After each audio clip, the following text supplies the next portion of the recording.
We were saying a little bit earlier, we're beginning a new series today called Surprised by Love. It's a study or an exploration of the Gospel of Mark. And, just in terms of what we prayed for then, I think it's fitting that we're looking at the life of Jesus as one who was expected to conquer and triumph and be an empowered leader who would overcome the Roman Empire with force, but actually came with love and came rather than just to win the battle, came to win the war, if you like, the much bigger issue of the human condition and the problem we have that of fear and hatred that divides us and keeps us from one another and from a beautiful understanding and a beautiful experience of life itself. So let's just go into that first verse again, the beginning of the good news about Jesus the Messiah, the Son of God. And this is a really courageous way to start off the gospel because, as I said earlier, here's the author saying, okay, Jesus is the Messiah.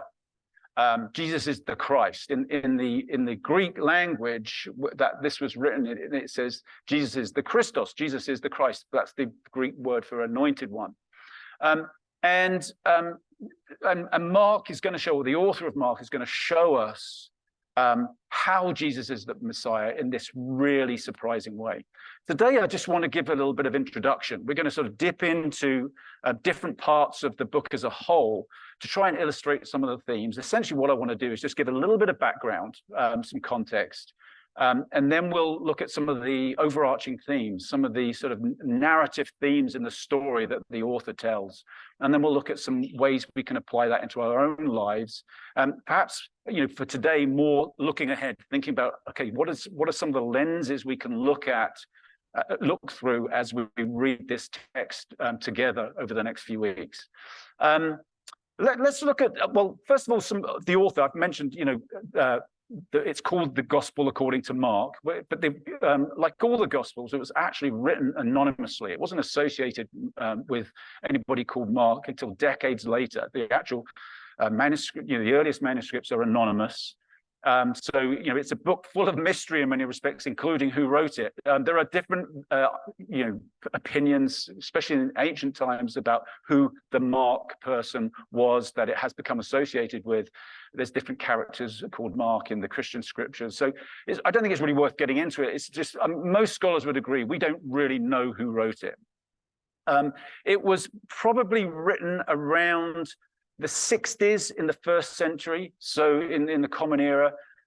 It's probably written at a time when the early church, the early followers of Jesus were being persecuted, possibly the persecution by the Emperor Nero. It's probably written around the time of the destruction of Jerusalem, which was in AD 70. So sort of that 60s, late 60s maybe. Again, we don't know for sure, but it's I think relevant to think that this book, which has so much about the suffering of Jesus, might have been written to a community or for a community that itself was suffering. So there's some, I think, important context there.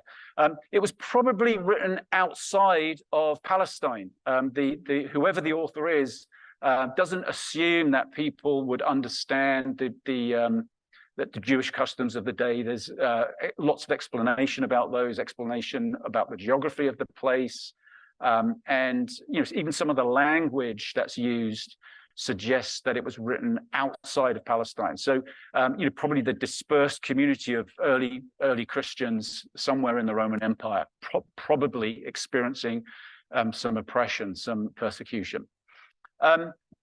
Lots of different theories about that, so I won't belabor that point, but there's a little bit of context there. What I'd rather focus on a little bit, though, is the literary context. If we think about this as a piece of literature, this book, so we're sort of looking at the big picture of the book here. And that word gospel, so I want to focus on four things here. That word gospel is, that's when it, in the first verse, it says the good news about Jesus, the Messiah. That word is often translated gospel. Gospel means good news, euangelion in the Greek. And what we have here then is the author, and I'll call the author Mark for the sake of convenience, okay, just because we're talking about the gospel according to Mark. What Mark is saying at the beginning there is, here's the beginning of the good news. Here's the beginning of the story of Jesus. But also, in some ways, Mark is for the first time, because we believe this to be the first gospel written. Most scholars would agree on that. And Matthew and Luke kind of used Mark to write their more expanded versions of the good news. But we have the first example, piece of literature that we would call gospel. So the gospel is the good news about Jesus, but it's also the Gospel of Mark, right? It's a piece of literature, and it's pretty unique because it's not biography, it's not history. It's not written that way. Almost certainly, what Mark did was took oral traditions and stories that have been shared around in different areas of the places where Christianity had spread to, stories about Jesus, and is using some, probably not all of these stories, and organizing them in a certain way to make a certain point. He's got an agenda. And so we're going to sort of look at that agenda as we go through each week.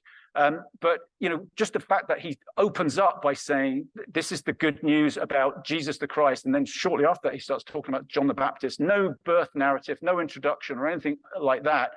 That you have to assume that the audience kind of knew something about Jesus already. There are these stories out there already. And Mark is putting them together in this genre called gospel. It's not just a biography of Jesus. It's not just historical data. It's not written like history. It's written in this new way, which we've come to call gospel. And it's unique. So there's aspects to it that are similar to other literature. So there's, for instance, a lot of people have compared the Gospel of Mark to some of Homer's writings, particularly the Odyssey. When you look at some of the stories, it's actually really interesting when you look at how the story is told. There are some similarities, and it may be that the author is kind of remembering Homer or sort of using that way of storytelling. There's parts of Mark's gospel that are what's called apocalyptic literature, chapter 13, for instance. And in fact, you could say the whole book in many respects is an apocalyptic. If we think about apocalyptic literature as the sort of the raging battle of good against evil in a very metaphorical sense. Not apocalyptic literature isn't meant to be taken literally, but it's a sort of dreamlike genre of literature that portrays the forces of good and evil at battle with one another. So there's some parts of it, that aspects to Mark's gospel that you can find in other literature. Some of the biographies, for instance, of the Greek philosophers, he's almost certainly sort of borrowed from some of that tradition, but put together, it's something very unique. And one aspect about it that is unique is that it's written in very colloquial Greek. So these sort of the writings of that time tended to be in High Greek, if you like, classical Greek. But this is written in Koine Greek, which was the colloquial Greek, and it's not even very good Greek.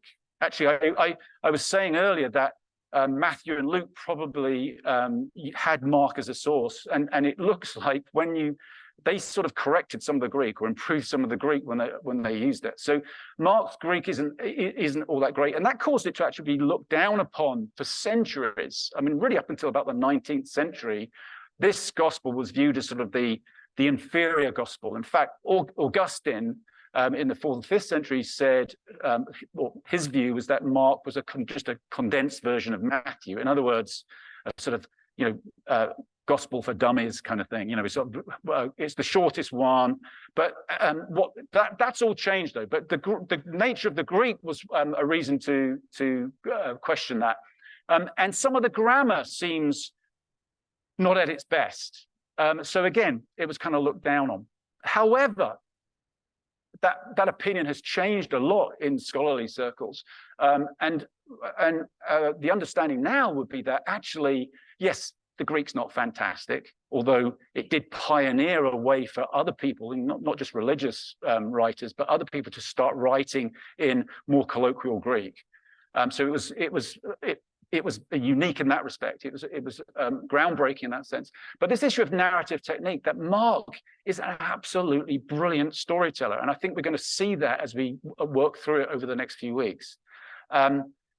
So, for instance, Mark changes tenses all the time, sometimes inappropriately. So starts talking about, they were walking along, in the past tense, they were walking along the road together, and then suddenly they're arguing and they're talking about who's the greatest, and it switches to present tense. And for years, people thought, oh, that's just really bad grammar, that's just terrible. But maybe it's incredible storytelling.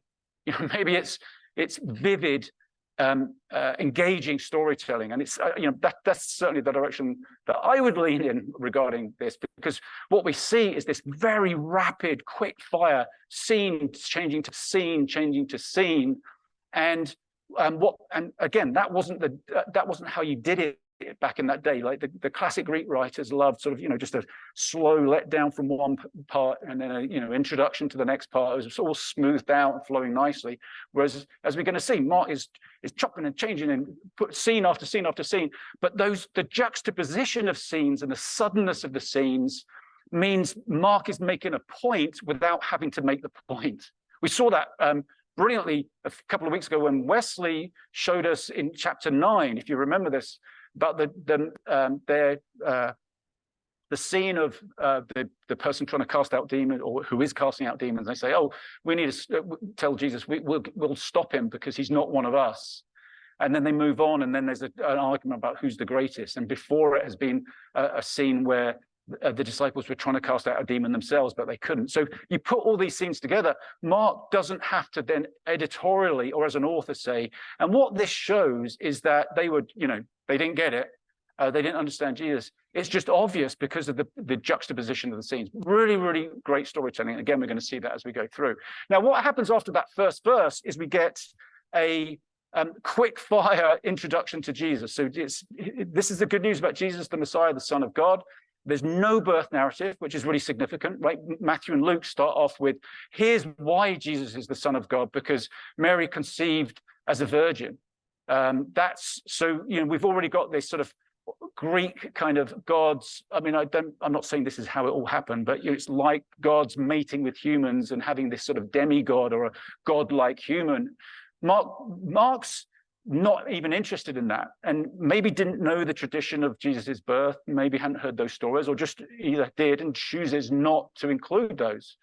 So that's not significant. What's significant is this story starts, and then we have John the Baptist, who we're told comes like the prophecies had said he would come. So there's a sort of a link back to Hebrew scripture to say, okay, this is the beginning, but it's a link to the past. John the Baptist comes on the scene. Jesus gets baptized. We'll read that passage in a second. And then Jesus goes out into the desert, and it's just a couple of verses in Mark. He's tempted or tested by the devil, and he's with the wild animals, and the angels are there, and it has this sort of apocalyptic feel. There's that sort of battle of good against evil, and then Jesus kind of overcomes in that situation, comes back to civilization, if you like, and it says, when John was put in prison, Jesus started preaching. So his ministry starts. That's the first 15 verses. When John was put in prison, has this sense of foreboding about it, because John is eventually executed. So right at the beginning, there's this sense of darkness hovering over the story. And that's really remains there because this story is a story about the fact that Jesus is going to suffer, because Jesus is going to choose love rather than violence as a way of winning the day. And that's going to result when you love, when you're committed to love, it means sacrifice, it means suffering, it means loss. And Jesus is prepared to do that. Jesus is prepared to live that way. But that's the surprise, right? That's not what was expected. Okay, let's look at some of the overarching themes. So the way the story is told, we get Jesus as a powerful, authoritative Messiah and Son of God. Okay, so the author is telling us as the reader, look, here's why Jesus is the Messiah. Here's evidence that Jesus is the Son of God. And it's, the miracles, the casting out of demons, and demons seem to be the sort of symbolic of evil, and Jesus defeating evil. All kinds of different miracles, but also the way Jesus teaches. Here's an example of what it says in chapter 1, verse 22, I think it is, if you can put that one up. The people were amazed at his teaching because he taught them as one who had authority, not as the teachers of the law. So we we get this sort of tension with the Jewish authorities, with the religious authorities introduced right at the beginning. But they were amazed at his teaching. So Jesus is this powerful spiritual leader, if you like. Now, however, he's totally misunderstood. So we, the reader, we're being told all these things about Jesus, and no, or very few people seem to get it. There's an irony in that the people who are misunderstanding seem to be the people who really should understand. It's like the people who are on the inside turn out to be outsiders, it seems. So let's see some examples of that. So who doesn't understand who Jesus is? Well, the religious leaders don't understand.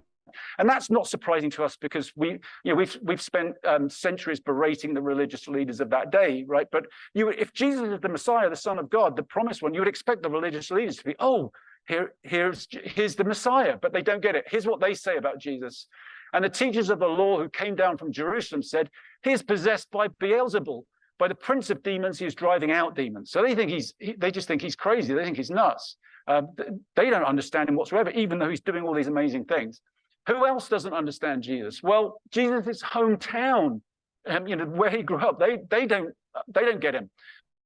Here's what it says when he goes back to his hometown. Jesus left there and went to his hometown, accompanied by his disciples. When the Sabbath came, he began to teach in the synagogue, and many who heard him were amazed. Where did this man get these things? And you almost think, oh, they're going to get it. But then it goes on. They asked, what's this wisdom that has been given him? What are these remarkable miracles he is performing? Isn't this the carpenter? Isn't this Mary's son and the brother of James, Joseph, Judas, and Simon? Aren't his sisters here with us? And they took offense at him. So they don't get it. And they're sort of jealous, perhaps, or they're offended that he's such a great teacher. It's sort of a bit weird, but there's misunderstanding. Who else doesn't get Jesus? Well, Jesus' own family don't get him. Here's what it says about that.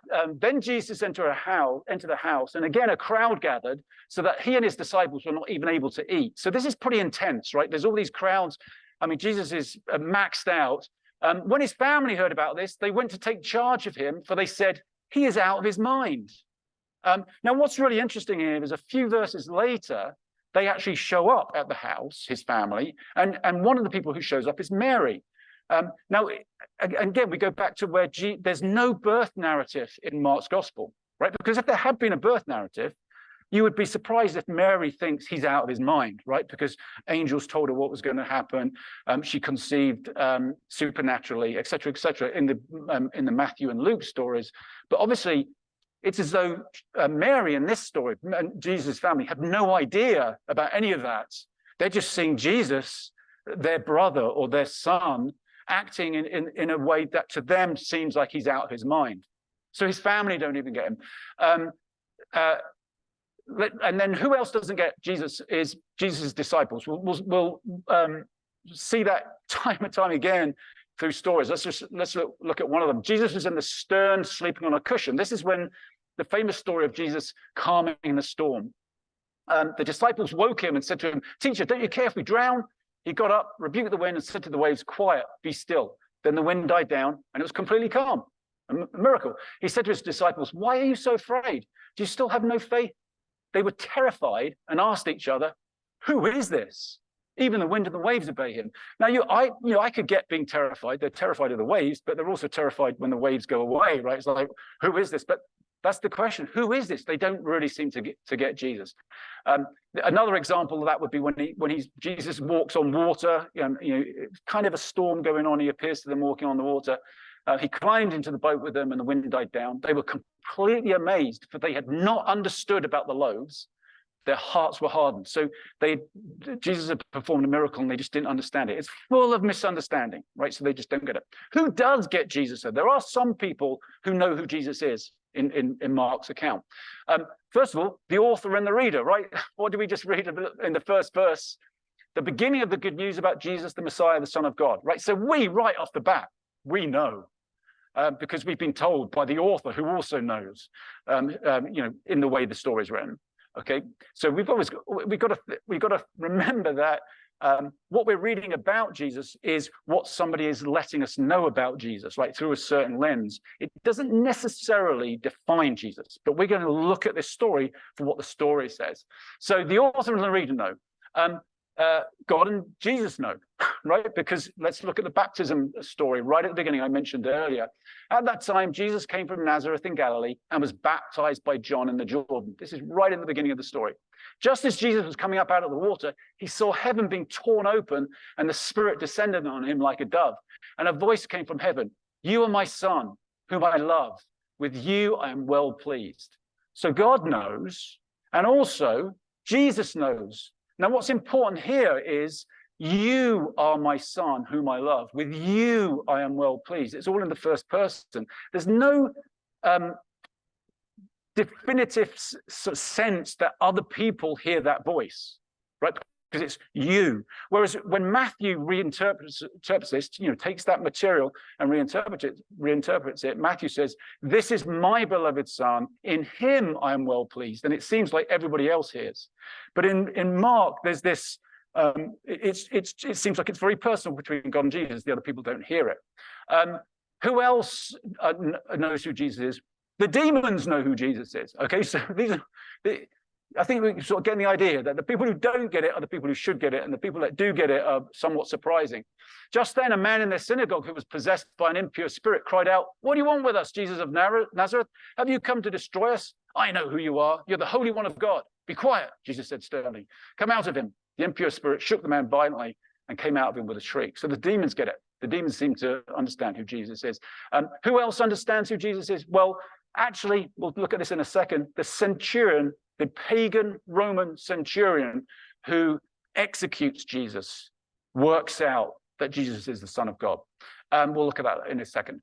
Okay, let's go back to our list of overarching themes. Now, so there's a lot of misunderstanding in Mark. A lot of people don't understand Jesus, don't get Jesus, but it's kind of unfair in a way, because there's this issue that's become known as the Messianic secret. In other words, Jesus seems to keep his identity secret under wraps.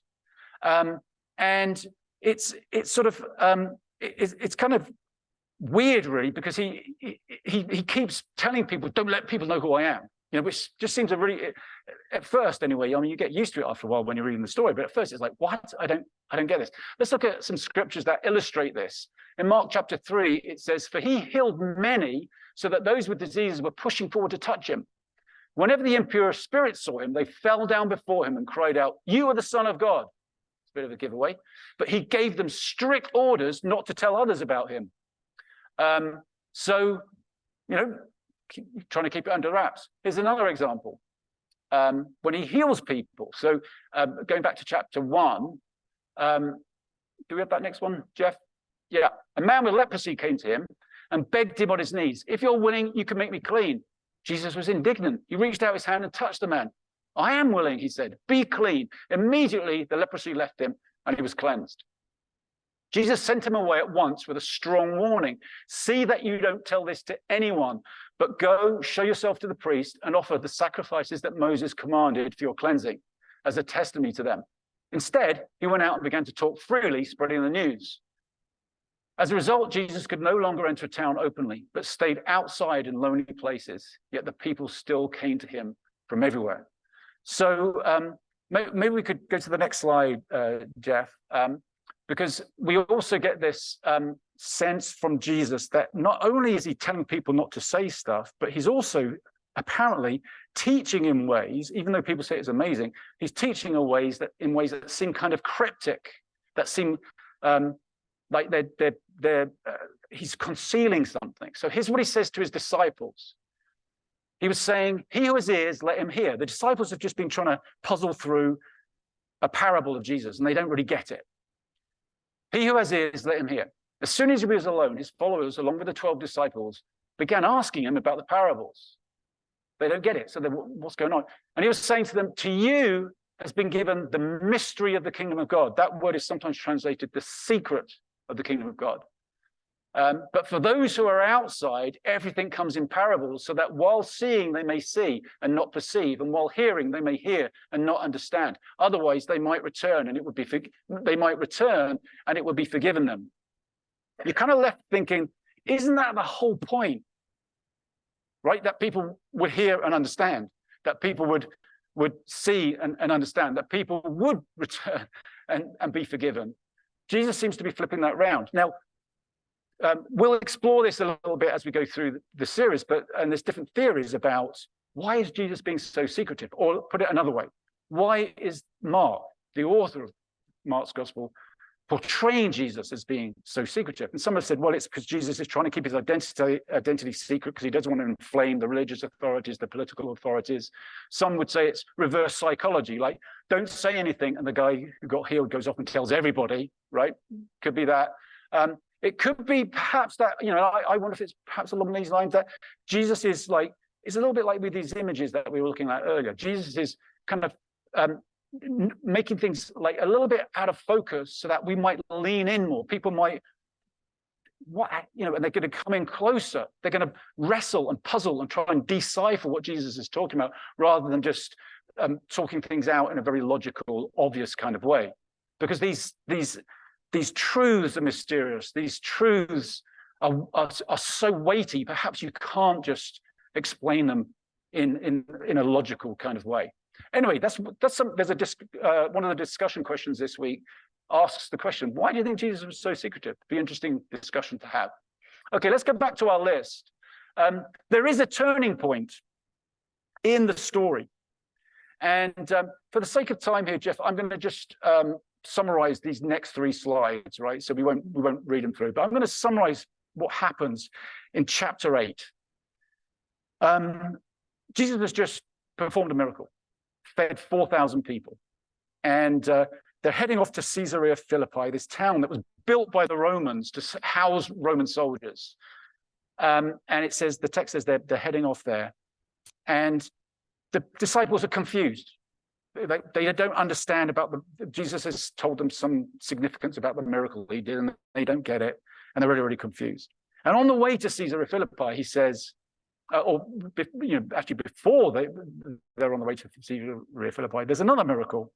And in this miracle, Jesus heals a blind person, and he spits in the blind person's eye and says, can you see? And the person starts seeing a little bit, but people look like trees. So it doesn't really work properly.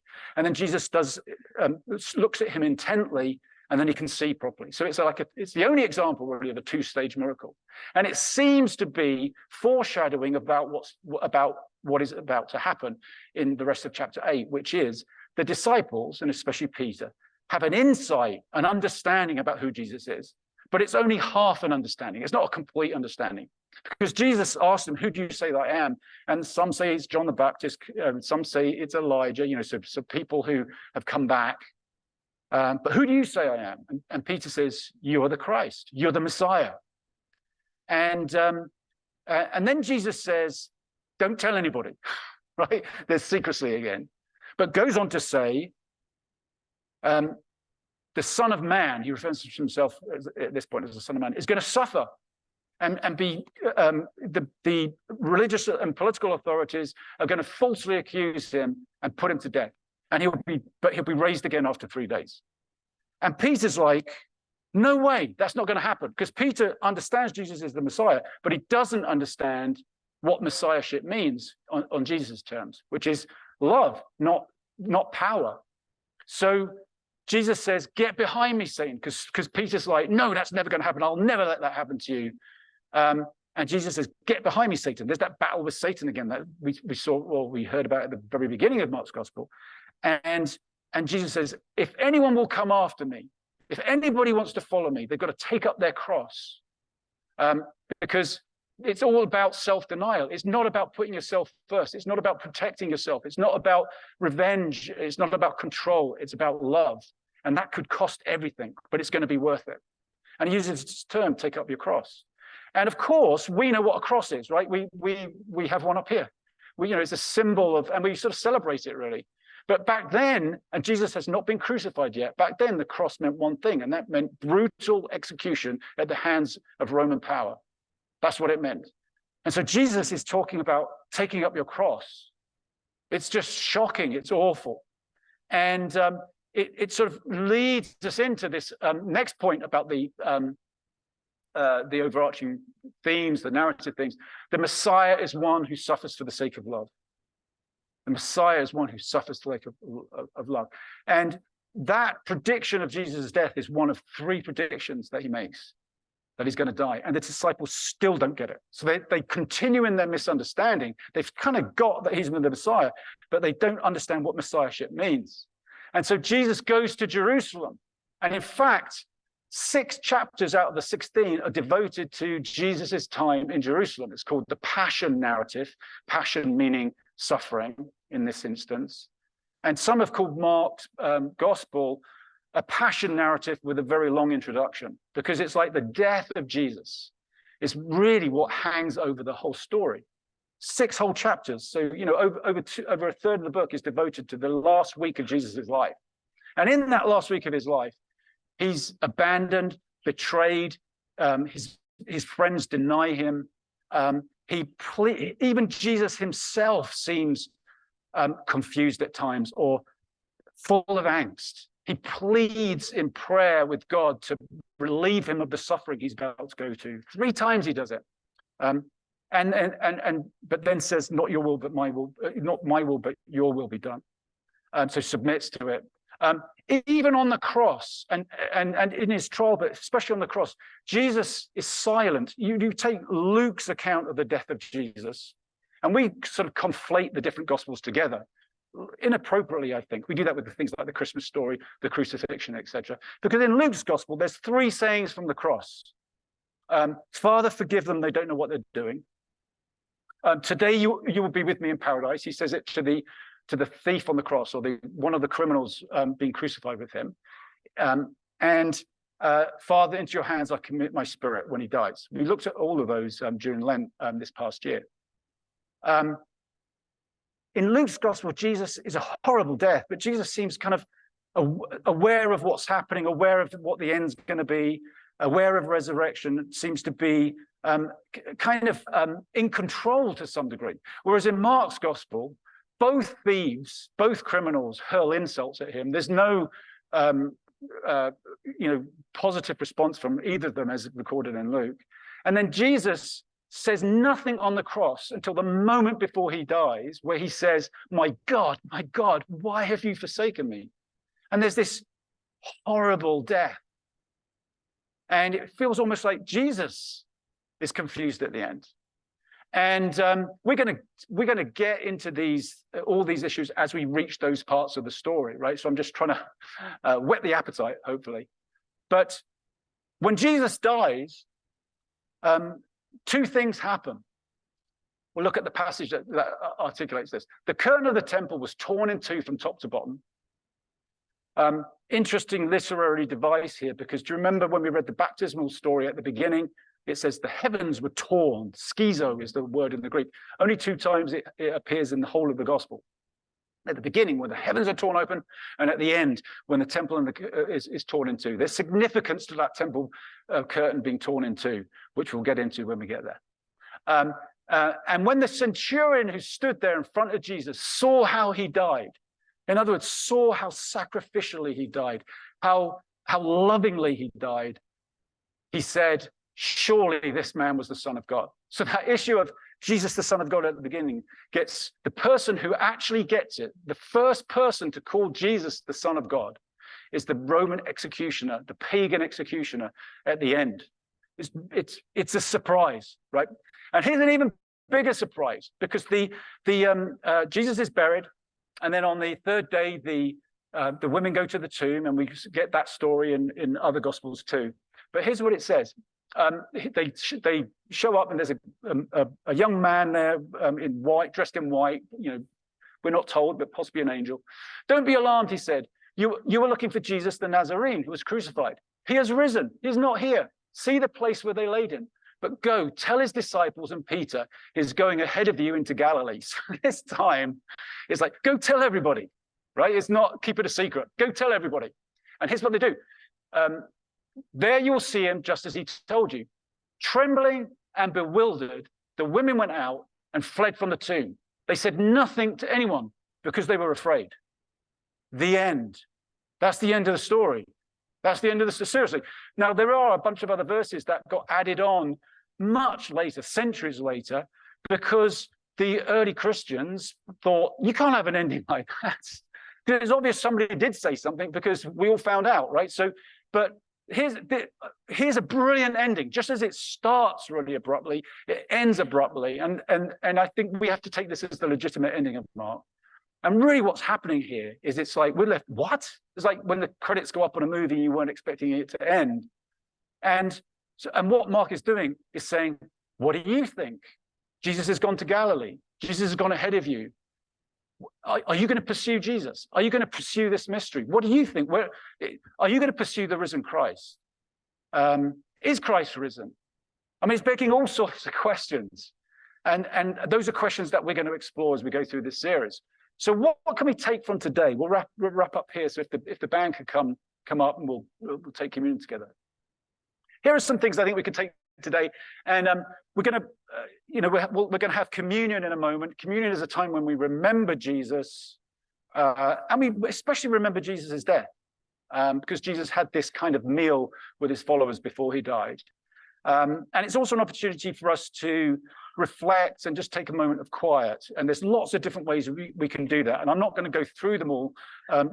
Many of us will be familiar with them. If we're not familiar, in the flyer you got, it will just sort of list out things you can do at the different stations around the room. So please do take this moment.